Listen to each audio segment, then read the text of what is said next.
Ariman koba anu ka-13 nyaeta nyarios kadukesakna jam anu nyebut jenenganna Abdul Qadir henteu gaduh wudu.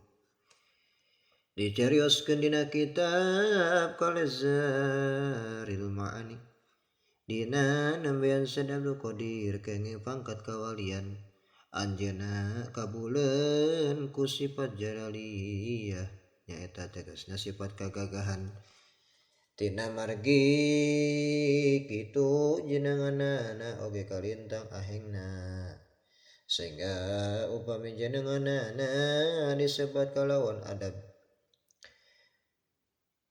nyaeta disebat henteu kalawan adab nyaeta henteu gaduh wudu maka pegat eta beuheungna jalma anu nyebat henteu gaduh wudu teh saparantos kitu Said Abdul Qadir tepang sareng Kangjeng Nabi sallallahu alaihi wasallam.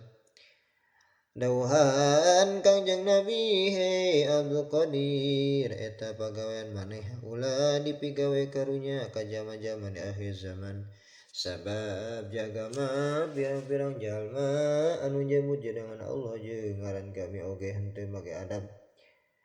Teras eta pada malaku Said Abdul Qadir ditilar margi ulama-ulama Baghdad pada ngadareus ke Said Abdul Qadir nyuhunkeun supaos eta pada manitilar margi hawa tos ka jalma-jalma.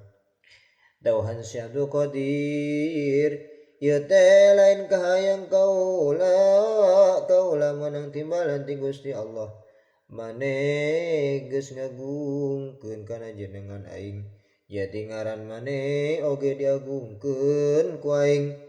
Dawuhan satengah ulama nu mawi jenenganana kalintang sengitna anjeunna sok ngambuna wamahkeun ngaos Sayfi Hirzul Yamani karangan Sayyidina Ali radhiyallahu an. Subhanallah. Luar biasa ya. Ku bakat aheng-ahengna karomahna luar biasa nepikeun ka sengit atawa berkaromat tina asmana luar biasa subhanallah. Jadi ciri begitulah orang-orang yang atau hamba-hamba yang benar-benar mendapatkan kemuliaan di sisi Allah sehingga jangan pun badannya yang mengandung iksir namanya saja mengandung karomat atau manfaat subhanallah.